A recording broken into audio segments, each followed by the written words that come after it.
It's interesting that he brings up the change in climate with time and warm periods in the past, because that's what I wanted to talk about, and that's what I know. I'm a geologist. I was next door to you, Pat, in the Lewis Weeks building in geology, except I was starting in 81 after you finished in 79. And I did my bachelor's and master's at Wisconsin in geology, and I crossed paths with Richard Alley, who did his PhD, as you know, at Wisconsin. Richard Alley is one who debates Pat in Congress. Richard is profoundly more experienced at this than I am. I'm not paid to be here, and I don't normally do this. Specifically, I am a hydrogeologist, so I work on groundwater issues. My emphasis areas in my PhD included glacial geology, so I had a brief stint at the University of Michigan teaching glacial geology and climate changes as appropriate to that. And then after Michigan, I went to Penn State, where Richard Alley was working on climate models. And in the groundwater field, I am a groundwater modeler, so I know about the sensitivity of parameters in a model. But I really want to talk about when people find out I'm a geologist and they ask me, what about the natural variability of climate? I mean, aren't we just going through natural variability? And I hear that all the time, so I wanted to take a trip through time and talk about that climate variability. And yes, let me start right off by saying the Earth was a radically different place millions of years ago. And we have forces that are operating on the climate that operate over different time scales. Single years, tens of years, hundreds of years, thousands of years, tens, hundreds, millions of years, tens of millions of years. And I hope to get that across to you and then try to discuss it a little bit. So here's 65 million years. This is taken from an isotope record off the ocean floor. There's an ocean drilling program. Now, right away, I've lost 50% of the audience because 50% of this country does not believe in an ancient Earth or evolution. That's what I'm up against. But if you're a geologist, 65 million years is nothing. That's since the dinosaurs went extinct. And when you look at, there's this thing over on the left, which is benthic Dello 18. It's the isotopes. We use that as proxy data for temperature. And we look back about 65 million years ago. If I have a pointer, you see that little peak that says Eocene optimum. And then you see this, what is represented by a measurement chemically in the sediment, drilled from the ocean floor in various different places. This is an amalgamation of that. The temperature has dropped from, on average, about 9 degrees centigrade warmer than it is today. And you'll see that it dropped. CO2 was dropping out of the atmosphere coincidental to this. So CO2 is the main driver for the collapse of the 9 degrees centigrade warmer. Thank you. 9 degrees centigrade warmer temperature change was driven by a collapse in the CO2 in the that we can document in the sediment record as well.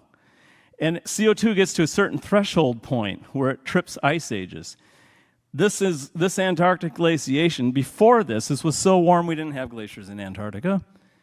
When this switch was thrown, it's a combination of two things.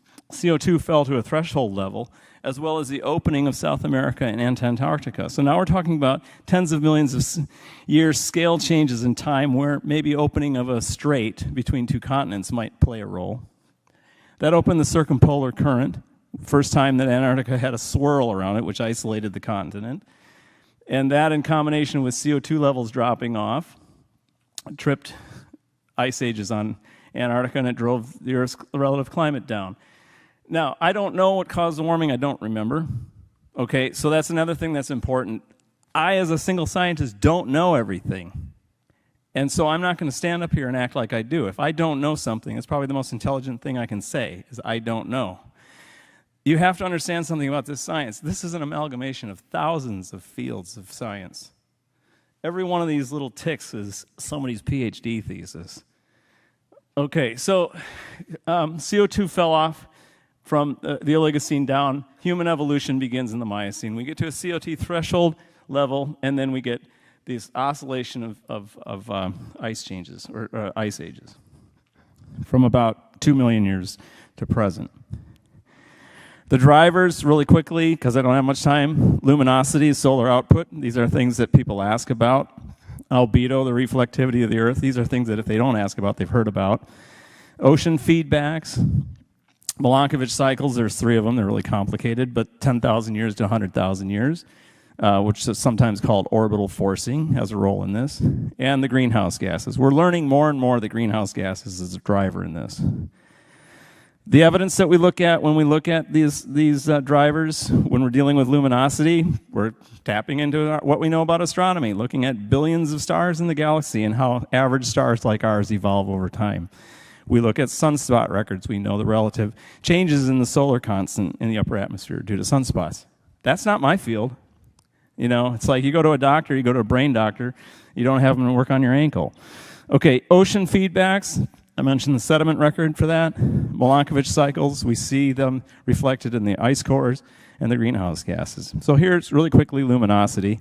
Here's our planet after 4.5 billion years of solar evolution.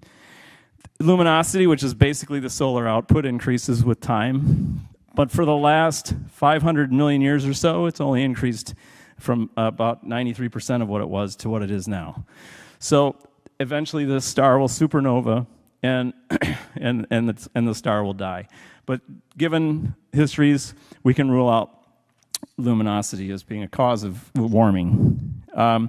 Looking at this in time, however, luminosity does have an effect with the sunspot records, so there is something going on with the sun in terms of the sunspot cycles at 11 years.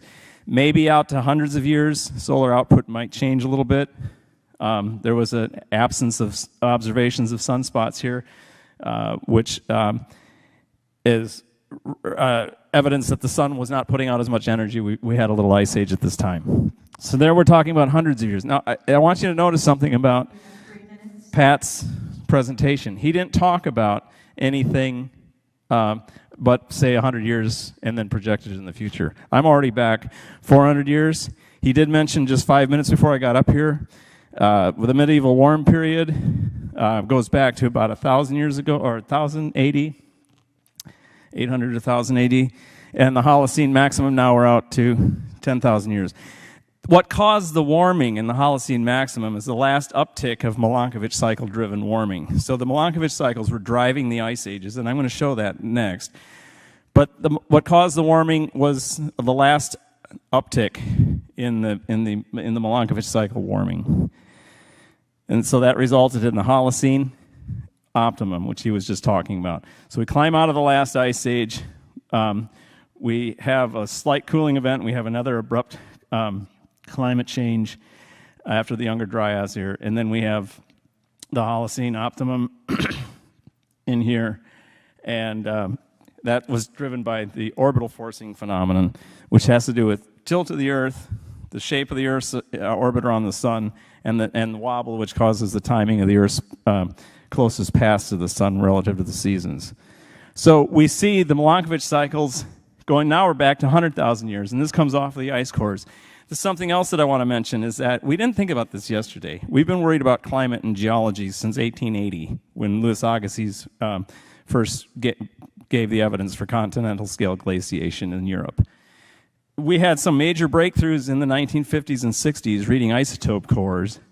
This is isotope cores from hydrogen and oxygen isotopes in the ice, taken in Greenland in the 1960s by very prominent glaciologists and isotope geochemists that were following in the footsteps of Hans Bethe at the University of Chicago, who was a solar evolution guy and first Harold Urey students who discovered isotopes. Anyway, what happens is you have 3 cycles. There's a major one here, about 190,000 years apart or so. That's the outer elliptical cycle of the Earth's eccentricity Milankovitch cycle. Then at 40,000 years you have the changes in the tilt. That gives these broad divisions in between, and then in between that you have 10,000 precession. And what we see is that Milankovitch cycle starts an ice age, CO2 amplifies it. when you make the climate colder, CO2 gets pulled into the ocean. It gets even colder. It gets even colder, and then it feeds back on itself. Then Milankovitch starts warming, CO2 is re-released, and then it amplifies the warming. But the key in this, because he's going to get up here now and he's going to say that this proves that CO2 doesn't do it, there's a threshold before this drive on the climate works. Okay, I guess I have to quit there. I'll save it for questions.